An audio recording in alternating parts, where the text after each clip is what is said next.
What if I were to tell you that Anakin Skywalker was always on Palpatine's mind, and that from the very beginning he wanted Anakin Skywalker as his own apprentice? He saw the talent that was within Anakin Skywalker, he felt his power within the Force, and he wanted him to be the final nail in a coffin for the Sith's grand plan. Palpatine had known Anakin since he was a little boy.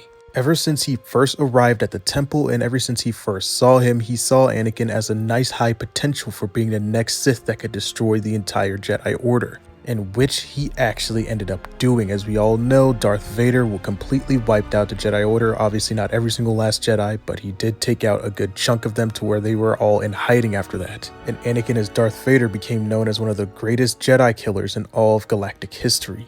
Palpatine was always looking for the next guy. He was always thinking 2 or 3 steps ahead of when it came to his apprentices. But even during the time that he was seeing Dooku, he was also thinking about Anakin Skywalker. He knew that Dooku's age would limit him eventually down the line. That is why he was always looking for somebody younger. In fact, he planned to actually keep Maul and Dooku in between his hands. Palpatine actually had Maul underneath his hands for a long time, ever since he was a young kid actually. And ever since the day he could remember, he had been training Maul to be an absolute Sith beast. Palpatine had been training Maul for many years. He had been training him since he was a young man. He had been training him and hiding him on Mustafar.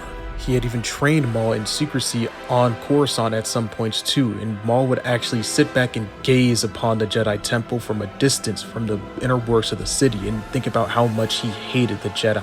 Maul absolutely loathed every single last aspect of the Jedi, and that's what kept him strong, that's what kept him powerful. Palpatine essentially took this young boy, trained him on Mustafar, trained him away from everybody else. He had no attachments, no anything, and he was just trained to absolutely hate and loathe the Jedi. And it was mostly effective too. Maul was absolutely able to best 2 Jedi, essentially killing a Jedi Master in Qui-Gon Jinn, one of the most powerful Jedi Masters at the time, and also was able to slightly defeat a young Kenobi. And as we all know, instead of actually going ahead and finishing off Obi-Wan Kenobi, he went ahead and taunted him, and this taunting of him would actually lead to his downfall, and this led to Maul's presumed death at the time. And this left Palpatine very stuck and very upset that he would actually have to move on from Maul now. When it came to Palpatine's next apprentice, Dooku liked Palpatine a lot because he had already been around for many years. He was also witnessing how Dooku was falling out from the Jedi. He didn't trust a Jedi anymore. And since Dooku was already older at this point, more towards middle age, he had actually already had convictions too, especially when it came to his young apprentice Qui-Gon Jinn.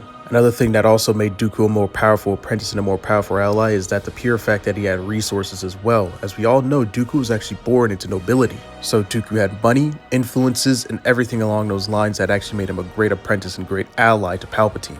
And he was also known as one of the best duelists in the entire galaxy. Dooku was really good with a lightsaber and was also very proficient using the dark side of the Force. Overall, Dooku was a perfect apprentice. He had money, he had influence, but he missed one crucial point, is that he was a bit older. Which leads us to Palpatine's next apprentice, which was General Grievous. Now, Grievous is honestly kind of brief and kind of short. He was only a pawn in Palpatine's grand scheme to be seen as the military leader or one of the military leaders of the CIS. Palpatine's plan was for Grievous to be destroyed by Anakin Skywalker, but instead the Jedi Order sent Obi-Wan Kenobi to destroy Grievous. Now we come full swing back into Anakin Skywalker. Anakin Skywalker was always, as I said at the beginning of the video, Palpatine's main plan. But to Palpatine's own admittance, at the time when he was originally looking at Anakin Skywalker, he was a young boy at the time and was far too young to be trained in the ways of the Sith. So Palpatine actually played the long game. Palpatine wanted Anakin to be trained by the Jedi. He wanted him to be around a Jedi all the time. He knew of Anakin's plights. He knew that Anakin had already been way too old to be trained by the Jedi. He already had attachments he was stolen from his mom. This would all fuel Anakin to turn to the dark side later on in his life because he had already felt his disconnect with the Jedi when he first got there. And that disconnect already grew and grew and grew and grew over time. He wanted Anakin to feel everything that Dooku had felt. He also had the youth of what Maul had at the time as well. And Palpatine followed Anakin the entire time. He followed his career with great intrigue, and he also, during the time of the Clone Wars, had fought and set up battles that Anakin would obviously win. And one thing that he made sure to do is be in Anakin Skywalker's life ever since he was a young lad. Ever since he was really young, he stepped in to be that father figure. So Anakin placed a lot of trust within the Chancellor. And all of this led to Anakin's downfall. It led to him being able to coax Anakin to turn to the dark side of the Force way easier. Palpatine's patience is what made Palpatine such a powerful Sith, is what made him such a powerful tactician, somebody who's extremely smart because he waited out his time instead of going straight forward. And this is why many other Sith failed in the past.